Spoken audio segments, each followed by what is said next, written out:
Hello friends, आप सुन रहे हैं जेम्स क्लियर की सुप्रसिद्ध पुस्तक एटॉमिक हैबिट्स की फ्री ऑडियो बुक और ये है इसका पार्ट 3। उम्मीद करता हूँ पार्ट 1 और पार्ट 2 में आपने बहुत कुछ सीखा होगा और छोटी छोटी आदतों के महत्व को अब जान ही लिया होगा। आइए आदतों के विज्ञान के बारे में और अच्छे से समझने के लिए इस ऑडियो बुक के अगले भाग को सुनते हैं। तो लीजिए, आपके सामने पेश है इस बुक का अध्याय 2, जिसका शीर्षक है आदतें किस तरह आपकी पहचान बनाती हैं और इसके विपरीत। ऐसा क्यों होता है कि बुरी आदतों को बार बार करना आसान होता है और अच्छी आदतों को डालना मुश्किल होता है? दैनिक आदतों को सुधारने की तुलना में कुछ चीजें आपके जीवन पर अधिक प्रभाव डालती हैं। इसलिए संभव है कि अगले वर्ष इस समय तक आप कुछ बेहतर करने की वजह वही कर रहे होंगे जो अभी कर रहे हैं। गंभीर प्रयास और यदाकदा प्रेरणा के अचानक फूट पड़ने के बावजूद अच्छी आदतों को कुछ दिन से अधिक बनाए रखना कठिन लगने लगता है। शारीरिक अभ्यास, ध्यान, लिखना या खाना बनाना जैसी आदतें 1 या 2 दिन के लिए तो ठीक लगती हैं, लेकिन बाद में ये तकलीफ दे लगने लगती हैं। हालांकि एक बार आदतें पड़ जाएं तो वे आपके साथ हमेशा के लिए टिकी ही रहती हैं। खास तौर पर अवांछित आदतें, भले ही आपकी मंशा अच्छी हो, लेकिन अस्वास्थ्यकर आदतें जैसे जंक फूड खाना, बहुत अधिक टीवी देखना, टालना या धूम्रपान छोड़ना असंभव सा लगता है। आदतों को बदलना 2 कारणों से चुनौती भरा होता है। 1, हम गलत चीज बदलने की कोशिश करते हैं और 2, हम गलत तरह से अपनी आदतों को बदलने की कोशिश करते हैं। इस अध्याय में मैं पहले बिंदु पर बात करूंगा, बाद के अध्याय में दूसरे बिंदु का उत्तर दूंगा। पहली गलती तो यह है, हम गलत चीज को बदलना चाहते हैं। व्यवहार में मैं जो कह रहा हूं उसे समझने के लिए 3 स्तरों को समझना होगा जिनमें बदलाव होता है। आप इसकी कल्पना प्याज की परतों के रूप में कर सकते हैं। बदलाव की 3 परतें हैं, जिसमें सबसे भारी परत है नतीजे, मध्य की परत है प्रक्रियाएं और सबसे अंदर की परत है पहचान। पहली परत, आपके परिणामों में बदलाव। इसका संबंध आपके परिणामों को बदलने से होता है। वजन घटाना, पुस्तक प्रकाशित करना, स्पर्धा जीतना, आपके अधिकांश लक्ष्य परिवर्तन के इस स्तर से ही जुड़े होते हैं। दूसरी परत, प्रक्रिया में बदलाव। इस स्तर का संबंध अपनी आदतों और प्रणालियों को बदलने से होता है। जिम में एक नया रूटीन बनाना, अपनी डेस्क को साफ करना ताकि बेहतर काम कर सकें, ध्यान की प्रक्रिया विकसित करना। जो ज़्यादातर आदतें आप बनाते हैं वे इस स्तर से जुड़ी हुई होती हैं। तीसरी और सबसे गहरी परत, आपकी पहचान में बदलाव। यह स्तर आपकी धारणाएं बदलने से संबंधित होता है। दुनिया के बारे में आपको राय, खुद की इमेज, खुद को और दूसरों को देखने का तरीका। अधिकांश धारणाएं, अनुमान और पूर्वाग्रह इसी स्तर से संबंधित होते हैं। आपको जो प्राप्त होता है वे परिणाम होते हैं। प्रक्रियाएं वे हैं जो आप करते हैं। पहचान आपके विश्वास से जुड़ी होती है। जब स्थायी आदतें विकसित करने की बात आती है, जब 1% सुधारों की प्रणाली विकसित करने की बात आती है, तो समस्या यह नहीं होती कि एक स्तर दूसरे की अपेक्षा बेहतर है या बदतर। सुधार के हर स्तर पर अपने तरीके से उपयोगी होते हैं। समस्या बदलाव की दिशा में होती है। कई लोग अपनी आदतों में बदलाव की प्रक्रिया इस बात पर केंद्रित करके करते हैं कि वे क्या अर्जित करना चाहते हैं। यह परिणाम आधारित आदतों का मार्ग प्रशस्त करता है। इसका विकल्प पहचान आधारित आदतें विकसित करना है। इस दृष्टिकोण से हम क्या बनना चाहते हैं इस पर केंद्रित करके शुरुआत करते हैं। सोचिए कि 2 लोग सिगरेट पीने का विरोध कर रहे हैं। जब सिगरेट उन्हें पेश की जाती है तो पहला व्यक्ति कहता है, नहीं धन्यवाद, मैं इससे छुटकारा पाने की कोशिश कर रहा हूँ। यह सुनने में अच्छा लगता है, लेकिन वह व्यक्ति अब भी यह मानता है कि वह सिगरेट पीने वालों में से एक है और कुछ अन्य करने का प्रयास कर रहा है। वे उम्मीद कर रहे हैं कि उनकी आदत इसी धारणा को लेकर चलने से बदल जाएगी। दूसरा व्यक्ति जिसे सिगरेट दी जाती है वह कहता है, नहीं धन्यवाद, मैं सिगरेट नहीं पीता। बहुत मामूली सा अंतर है, लेकिन यह कहना कि मैं सिगरेट नहीं पीता उस व्यक्ति की पहचान में बदलाव की ओर संकेत दे रहा है। सिगरेट पीना उसकी पिछली जिंदगी का हिस्सा था, अब वह नहीं पीता है, इसलिए उस व्यक्ति की पहचान सिगरेट पीने वाले व्यक्ति के रूप में नहीं की जा सकती। ज्यादातर लोग जब सुधार करने की शुरुआत करते हैं तो पहचान बदलने के बारे में सोचते भी नहीं है। वे सिर्फ यह सोचते हैं, मैं स्किनी होना चाहता हूं, और यदि मैं इसी डाइट का अनुसरण करता रहा तो मैं स्किनी हो सकूंगा। वे लक्ष्य तय करते हैं और यह निर्धारित करते हैं कि क्या करना है ताकि लक्ष्य हासिल कर सकें। इसमें वे उस धारणा की चिंता नहीं करते हैं जो उनकी प्रक्रिया को चला रही है। वे खुद को किस तरह से देख रहे हैं, उस नजरिए को वे नहीं बदलते हैं, और ना ही इस बात को मानते हैं कि उनकी पुरानी पहचान उनके बदलाव की नई योजना को खंडित कर सकती है। हर प्रणाली में होने वाले कार्यों के पीछे धारणाओं का एक तंत्र रहता है। लोकतंत्र की प्रणाली आजादी, बहुमत का शासन और सामाजिक समानता की धारणा पर टिकी है। तानाशाही की प्रणाली अलग धारणाओं पर टिकी है, जिसमें सारे अधिकार किसी एक के हाथ में होते हैं और कठोर आज्ञा पालन होता है। लोकतंत्र में आप कई तरीके से सोच सकते हैं ताकि अधिक से अधिक लोग वोट दें, लेकिन इस तरह के बदलाव की उम्मीद तानाशाही में नहीं होती है। यह तानाशाही प्रणाली की पहचान नहीं है। वोट देना ऐसा व्यवहार है जो कुछ तरह की धारणाओं में असंभव है। चाहे हम किन्हीं व्यक्तियों, संगठनों या समुदायों की बात करें, लेकिन इस तरह का पैटर्न वहां भी होता है। धारणाओं और अनुमानों के कुछ ढांचे होते हैं जो प्रणाली को आकार देते हैं। इसमें निहित आदतों से पहचान बनती है।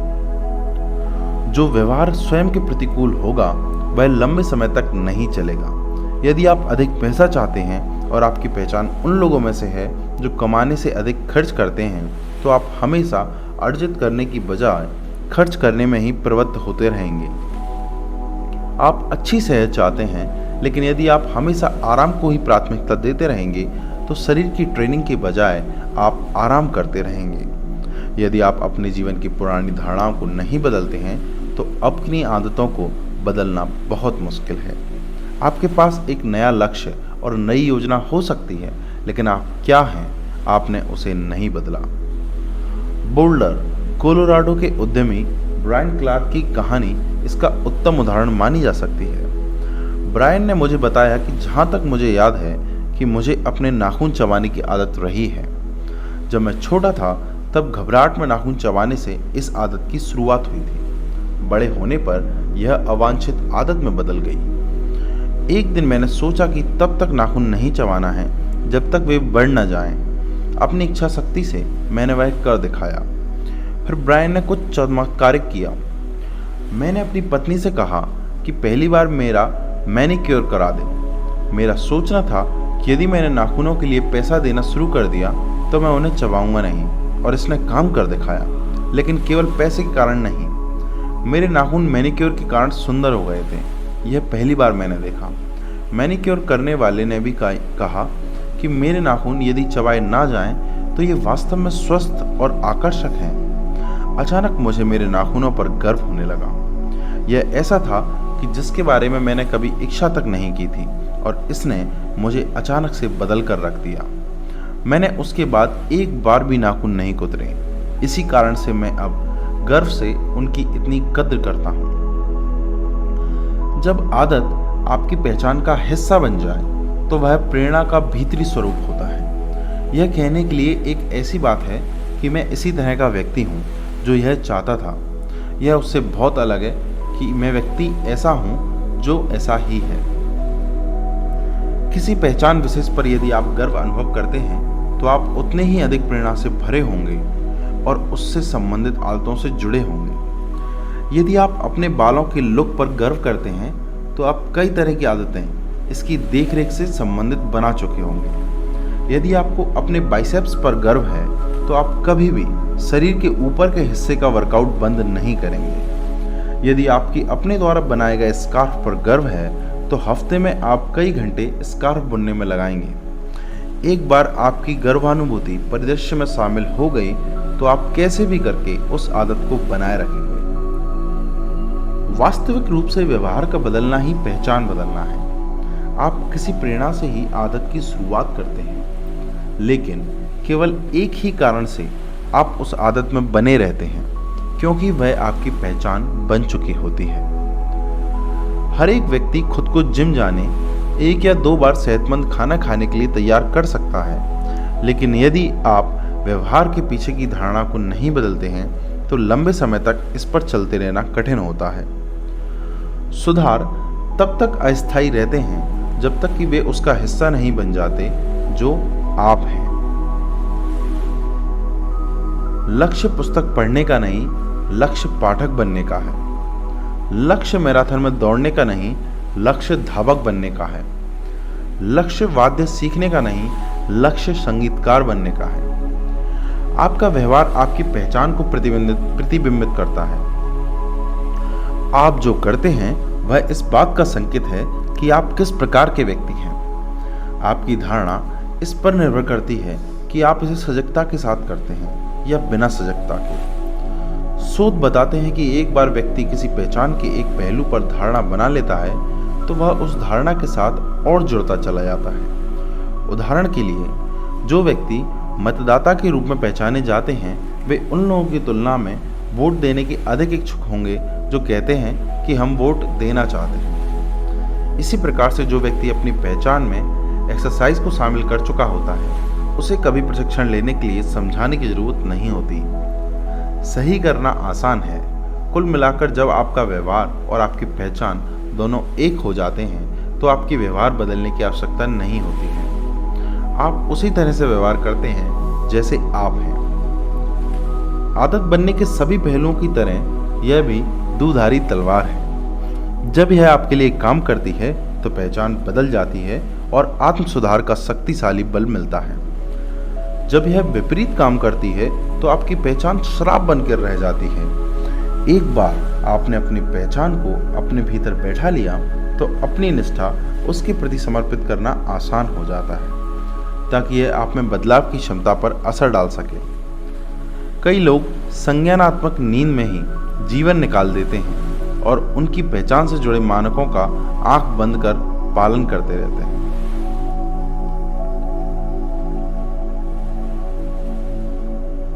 मुझे दिशा याद करने में परेशानी होती है। मैं सुबह उठ नहीं सकता। मैं लोगों के नाम याद नहीं रख सकता। हमेशा मैं देर से पहुंचता हूँ। टेक्नोलॉजी के मामले में मैं अच्छा नहीं हूँ। मुझे गणित बहुत कठिन लगता है और भी अन्य हजारों बातें। जब आप कोई कहानी स्वयं के लिए लगातार वर्षों तक चलाते रहते हैं तो आप एक मानसिक ढांचे में उतर जाते हैं और उसी को सच मानने लगते हैं। कुछ समय बाद आप कुछ कार्यों से इनकार करने लगते हैं। मैं यह कर ही नहीं सकता। आपकी खुद की छवि को बनाए रखने का भीतरी दबाव बहुत अधिक होता है और उसी तरह से व्यवहार करना आपकी धारणा का हिस्सा हो जाता है। आप खुद के विरोध को दरकिनार करने के तरीके ढूंढने लेते हैं। कोई विचार या कार्य आपकी पहचान से जितनी गहराई से संबंधित होता है उसे बदल पाना उतना ही कठिन हो जाता है। यह भले ही गलत हो, लेकिन यह मानना आपके लिए सुविधाजनक हो जाता है कि आपकी संस्कृति की मान्यताएं क्या हैं, अथवा आप वे करते हैं जिनसे आपकी छवि बनी रहती है। किसी भी स्तर पर, भले ही वह निजी हो, टीम की हो, समुदाय की हो, सकारात्मक बदलाव में सबसे बड़ा अवरोध पहचान के संघर्ष से जुड़ा होता है। अच्छी आदतें युक्ति संगत हो सकती हैं, लेकिन यदि वे आपकी पहचान से सामंजस्य नहीं रखती हैं तो आप उन्हें आचरण में लेने से विफल रहेंगे। किसी भी दिन आप अपनी आदतों से संघर्ष कर सकते हैं, क्योंकि आप बहुत व्यस्त हैं या थके हुए हैं या फिर अभिभूत हैं या सैकड़ों अन्य कारण होते हैं। लंबे समय में आप अपनी आदतों से जुड़े नहीं रह पाते हैं, क्योंकि आपकी स्वयं की छवि उसमें अवरोध बन जाती है। इस कारण से आप अपनी पहचान के एक पक्ष से जुड़ नहीं पाते हैं। प्रगति के लिए कुछ भुला देना जरूरी होता है। स्वयं का श्रेष्ठ रूप बनाने के लिए जरूरी होता है कि आप अपनी धारणाओं का संपादन करें और अपनी पहचान को उन्नत और विस्तारित करें। इससे एक महत्वपूर्ण सवाल खड़ा होता है, यदि आपकी धारणाएं और दुनिया के प्रति आपका नजरिया आपके व्यवहार में महत्वपूर्ण भूमिका निभाता है, तो आखिर वे विकसित कैसे होते हैं? आपकी पहचान बनती किस तरह से है और आप आपकी पहचान के नए पहलुओं पर कैसे ध्यान दे सकते हैं जो आपके सहायक होते हैं, और धीरे धीरे उन चीज़ों को भी कैसे हटा सकते हैं जो आपकी राह में बाधा डालते हैं। पहचान बदलने की 2 चरणों की प्रक्रिया। आपकी आदतों से ही आपकी पहचान बन पाती है। आप पहले से तय धारणाओं के साथ पैदा नहीं होते हैं। हर मान्यता जो आप में है वह हालात और अनुभव के आधार पर सीखी गई है। सटीकता से कहें तो आप किस तरह से अपनी पहचान को मूर्त रूप देना चाहते हैं, वही आपकी आदतें हैं। आप जब अपना बिस्तर हर दिन लगाते हैं तो आप व्यवस्थित व्यक्ति के रूप में पहचान प्रदर्शित करते हैं। जब आप हर दिन लिखते हैं तो आप रचनात्मक व्यक्ति के रूप में पहचान प्रदर्शित करते हैं। जब आप प्रशिक्षण लेते हैं तो आप एक खिलाड़ी के रूप में पहचान प्रदर्शित करते हैं। जितना ज़्यादा आप अपना व्यवहार दोहराते जाएंगे, उतना ही अधिक उस व्यवहार से संबंधित अपनी पहचान को सुदृढ़ करते जाएंगे। वास्तव में आइडेंटिटी शब्द की उत्पत्ति लैटिन शब्द एसेंसियास से हुई है, जिसका अर्थ है होना। दूसरा शब्द है आइडेंटिडेम, जिसका अर्थ है बार बार। आइडेंटिटी मूल रूप से आपके होने का दोहराव है। अभी आपकी जो भी पहचान है आप उसे ही मानते हैं क्योंकि आपके पास उसके साक्ष्य हैं। यदि आप 20 वर्षों से नियमित रूप से चर्च जा रहे हैं तो आपके पास धार्मिक होने के साक्ष्य हैं। यदि आप हर रात 1 घंटा जीव विज्ञान पढ़ते हैं तो आपके पास साक्ष्य हैं कि आप पढ़ने वाले हैं। यदि आप बर्फ गिरने पर भी जिम जाते हैं तो आपके पास साक्ष्य हैं कि आप फिटनेस के प्रति वचनबद्ध हैं। जितने अधिक साक्ष्य आपके पास आपकी धारणाओं के होंगे, उतनी मजबूती से आप उसमें विश्वास करेंगे। मेरे जीवन के प्रारंभिक दौर में मैं खुद को लेखक नहीं मानता था। यदि आप मेरे हाई स्कूल के टीचर या कॉलेज प्रोफेसर से पूछेंगे तो वे आपको कहेंगे कि मैं औसत लेखक रहा हूँ, कोई उत्कृष्ट नहीं। जब मैंने लेखन का करियर शुरू किया तो पहले के कुछ वर्ष तक मैं हर सोमवार और गुरुवार को एक आलेख प्रकाशित कराता था। जैसे जैसे इसके साक्ष्य बढ़ते गए, वैसे वैसे मेरी पहचान लेखक के रूप में बन गई। मैंने लेखक के रूप में कभी शुरुआत नहीं की थी, मैं अपनी आदतों से लेखक बन सका। इसमें संदेह नहीं कि आपकी आदतें न केवल आपकी पहचान को प्रभावित करती हैं, बल्कि उनकी आवृत्ति से वे कई बार बेहद महत्वपूर्ण हो जाती हैं। जीवन का हर अनुभव आपकी छवि को संशोधित करता है। ऐसा भी नहीं है कि एक बार आपने फुटबॉल पर किक मारी तो आप खुद को फुटबॉल खिलाड़ी के रूप में समझने लगे, या आपने एक चित्र बनाया है तो आप स्वयं को कलाकार समझने लगे। लेकिन जैसे ही आप इस चीज़ को बार बार दोहराते हैं तो साक्ष्य एकत्र होते जाते हैं और आपकी खुद की छवि बदलना शुरू हो जाती है। किसी एक अनुभव का प्रभाव धुंधला जाता है, लेकिन आदतों का प्रभाव समय के साथ पुनः आ जाता है, जिसका मतलब है आपकी पहचान बनाने में आपकी आदतें सर्वाधिक साक्ष्य जुटाती हैं।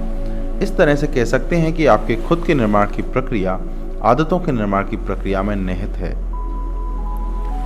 यह एक तरह का क्रमिक विकास होता है। हम अपनी उंगलियां चटकाते हुए बदल नहीं सकते और यह तय नहीं कर सकते कि हम एकदम बदलकर नए हो गए। हम थोड़ा थोड़ा हर दिन आदत दर आदत के हिसाब से बदलते हैं। हमारे अंदर सतत रूप से सूक्ष्म व क्रमिक विकास होता रहता है। हर आदत एक सुझाव की तरह होती है। अरे शायद यह वही बात है जो मैं हूँ। यदि आप एक पुस्तक पूरी करते हैं तो आप एक ऐसे व्यक्ति होते हैं जो पुस्तकें पढ़ना पसंद करता है। यदि आप जिम जाते हैं तो आप ऐसे व्यक्ति हैं जो एक्सरसाइज करना पसंद करता है। यदि आप गिटार बजाने का अभ्यास करते हैं तो आप ऐसे व्यक्ति हैं जो संगीत पसंद करता है। हर कार्य आपके लिए एक वोट की तरह होता है कि आप किस तरह का व्यक्ति बनना चाहते हैं। सिर्फ कोई एक घटना आपकी पूर्व धारणाओं को बदल नहीं सकेगी, लेकिन जैसे ही वोट बढ़ते हैं वैसे ही आपकी नई पहचान के साक्ष्य भी बढ़ते हैं। यही कारण है कि अर्थपूर्ण बदलाव के लिए क्रांतिकारी बदलाव की जरूरत नहीं होती। छोटी छोटी आदतें नई पहचान के साक्ष्य देकर अर्थपूर्ण बदलाव लाती हैं, और यदि कोई बदलाव अर्थपूर्ण होता है तो यह वाकई में बड़ा होता है। यह छोटे छोटे सुधारों का विरोधाभास है। इन सबको एक साथ देखा जाए तो आप पाएंगे कि आदतें ही आपकी पहचान बदलने का मार्ग है। आप कौन हैं, इसे बदलने का सबसे ज़्यादा व्यवहारिक उपाय यही है कि आप जो करते हैं उसे बदल डालें। हर बार जब आप एक पेज लिखते हैं तो आप लेखक होते हैं। हर बार जब आप वायलिन का अभ्यास करते हैं तो आप संगीतज्ञ होते हैं। हर बार जब आप एक्सरसाइज शुरू कर देते हैं तो आप एथलीट होते हैं। हर बार जब आप कर्मचारियों को प्रोत्साहन देते हैं तो आप लीडर होते हैं। हर आदत न केवल परिणाम लाती है बल्कि आपको बहुत कुछ सिखाती भी है, जैसे खुद पर विश्वास करना। आप यह विश्वास करना शुरू कर देते हैं कि आप इन चीज़ों को अर्जित कर सकते हैं। जब वोट बढ़ने लगते हैं तो साक्ष्य भी बदलने लगते हैं। आप जो कहानी खुद से कहते हैं वह भी बदलने लगती है। यह सही है कि यह बात विपरीत रूप से भी काम करती है। हर बार जब आप बुरी आदत को चुनते हैं तो यह आपकी उस पहचान के लिए वोट होता है। अच्छी बात यह है कि आपको परफेक्ट होने की ज़रूरत नहीं है। किसी भी चुनाव में दोनों पक्षों को वोट मिलते हैं। किसी चुनाव को जीतने के लिए आपको सर्वसम्मत वोट की नहीं बल्कि बहुमत की ज़रूरत होती है। इससे कोई फर्क नहीं पड़ता कि आप किसी खराब व्यवहार या फिर अनुत्पादक आदत के लिए कुछ वोट देते हैं। आपका लक्ष्य तो समय के बहुमत को हासिल करना है। नई पहचान के लिए नए साक्ष्यों की ज़रूरत होती है। यदि आप उसी तरह के वोट करते रहेंगे जैसे पहले से करते रहे हैं तो वैसे ही नतीजे आपको प्राप्त होंगे। यदि कुछ बदलते नहीं हैं तो कुछ बदलेगा नहीं। यह एकदम सरल 2 चरणों की प्रक्रिया है। 1, यह तय करें कि आप किस तरह के व्यक्ति बनना चाहते हैं। 2, छोटी छोटी जीतों से खुद को साबित करें। पहले यह तय करें कि आप क्या बनना चाहते हैं। यह प्रत्येक स्तर पर हो सकता है, चाहे वह व्यक्ति हो, टीम हो, समुदाय हो या राष्ट्र हो। आप किसके समर्थन में रहना चाहेंगे? आपके सिद्धांत और मूल क्या हैं? आप किसके जैसा बनना चाहते हैं? ये बड़े सवाल हैं और कई लोग तय नहीं कर पाते कि शुरुआत कहाँ से करनी है, लेकिन वे जानते हैं कि किस तरह के नतीजे उनको चाहिए। वे 6 पैक एब्स चाहते हैं, कम बेचैन होना चाहते हैं या फिर अपना वेतन दोगुना करना चाहते हैं। यह अच्छी बात है। अब आप जिस तरह के व्यक्ति बनना चाहते हैं उसके परिणाम से उल्टा चलना शुरू कर दीजिए और पीछे तक आते हुए पूरा तरीका समझ लीजिए। आप अपने आप से पूछें, वह किस तरह का व्यक्ति होता है जो मेरी इच्छा वाला परिणाम हासिल कर सकता है? वह किस तरह का व्यक्ति होता है जो 40 पाउंड वजन कम कर सकता है? वह किस तरह का व्यक्ति होता है जो नई भाषा सीख सकता है? वह किस तरह का व्यक्ति होता है जो सफलता से स्टार्टअप चला लेता है? उदाहरण के लिए, वह किस तरह का व्यक्ति होता है जो पुस्तक लिख सकता है? संभवतः कोई ऐसा व्यक्ति जो नियमित और भरोसेमंद हो। अब आपका पूरा जोर पुस्तक लिखने की बजाय ऐसा व्यक्ति बनने की ओर चला जाता है जो नियमित और भरोसेमंद हो। यह प्रक्रिया इस तरह की मान्यताओं को बढ़ावा देती है, जैसे मैं इस तरह का टीचर हूँ जो विद्यार्थियों के लिए लड़ता है। मैं इस तरह का डॉक्टर हूँ जो हर रोगी को ज़रूरत के हिसाब से समय और सहानुभूति देता है। मैं इस तरह का मैनेजर हूँ जो कर्मचारियों की वकालत प्रबंधन के आगे करता है। एक बार आपने समझ लिया कि आपको किस तरह का व्यक्ति बनना है तो आप छोटे छोटे कदम उठाने लगते हैं ताकि आपकी इच्छित पहचान सुदृढ़ हो सके। मेरी एक दोस्त है जिसने 100 पाउंड तक वजन कम किया है।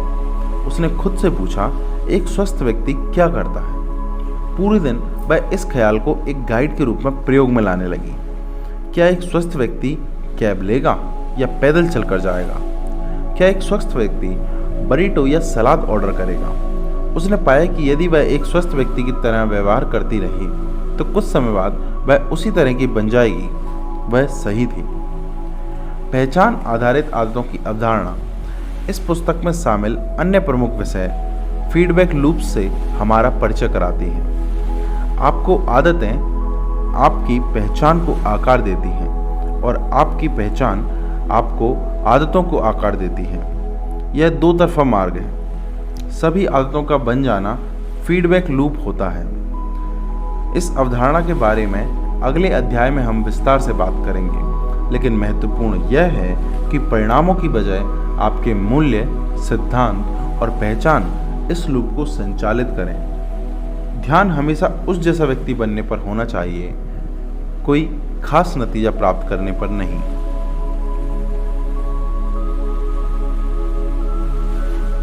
आदतों की अहमियत का वास्तविक कारण। पहचान में बदलाव आदत में बदलाव का नॉर्थ स्टार यानी सबसे चमकदार पक्ष होता है। इस पुस्तक के शेष भाग में आपको अपने भीतर, अपने परिवार, अपनी टीम, अपनी कंपनी और जहां भी आप चाहते हैं उसमें बेहतर आदतों को डालने के कदम दर कदम निर्देश दिए गए हैं। लेकिन वास्तविक सवाल है, क्या आप उस प्रकार के व्यक्ति बन पा रहे हैं जैसा बनना चाहते हैं? पहला कदम क्या और कैसे नहीं, वरन कौन है। आपको पता होना चाहिए कि आप क्या बनना चाहते हैं, अन्यथा बदलाव के लिए आपकी खोज बिना पतवार की नौका के समान होगी। और इसलिए हम यहाँ से शुरू कर रहे हैं। आपके पास खुद के बारे में जो मान्यताएं हैं उन्हें बदलने की सामर्थ्य होती है। आपकी पहचान कोई जड़वत पत्थर जैसी नहीं है। हर क्षण आपके पास अपनी पसंद होती है। आप आज चुनी गई आदतों के आधार पर उस पहचान को चुन सकते हैं जिसे आप आज अपनाना चाहते हैं। यही इस पुस्तक का गहरा उद्देश्य है और आदतें क्यों मायने रखती हैं उसका वास्तविक कारण है।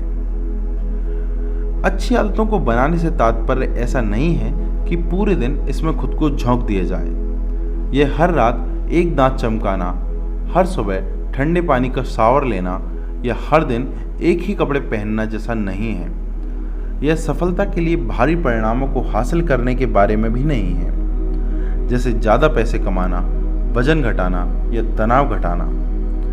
आदतें आपको यह सब उपलब्ध करा देंगी, लेकिन बुनियादी रूप से आदतों से तात्पर्य कुछ प्राप्त कर लेना नहीं है। उनका तात्पर्य कुछ बनना होता है। अंततः आपकी आदतें मायने रखती हैं, क्योंकि वे आपको ऐसा व्यक्ति बनने में मदद करती हैं जो आप बनना चाहते हैं। आदतें ऐसा मार्ग होती हैं जिनके माध्यम से आप अपने बारे में सबसे गहरी मान्यताओं को विकसित करते हैं। अक्षरशः आप वही बनते हैं जो आपकी आदतें होती हैं। यहाँ पर अध्याय 2 समाप्त होता है। अब आप सुनेंगे अध्याय का सार। 1. 3 स्तरों पर बदलाव होता है: परिणाम आधारित बदलाव, प्रक्रिया में बदलाव और पहचान में बदलाव। 2. अपनी आदतों को बदलने का सबसे प्रभावी तरीका इस बात पर फोकस करना नहीं है कि आप क्या हासिल करना चाहते हैं, बल्कि इस बात पर फोकस करना है कि आप क्या बनना चाहते हैं। 3. आपकी आदतों से ही आपकी पहचान बनती है। हर गतिविधि एक प्रकार से उस व्यक्ति जैसा बनने के लिए एक वोट के समान होती है, जैसा बनने की आपकी इच्छा होती है। 4. स्वयं का सर्वश्रेष्ठ संस्करण बनने के लिए आपको अपनी धारणाओं को सतत रूप से संपादन करना होगा और अपनी पहचान को उन्नत और विस्तारित करना होगा। 5. वास्तविक कारण यह है कि आदतें इसलिए मायने नहीं रखती कि वे आपको बेहतर परिणाम दे सकती हैं, बल्कि इसलिए मायने रखती हैं क्योंकि वे खुद के बारे में आपकी मान्यताओं को बदल सकती हैं।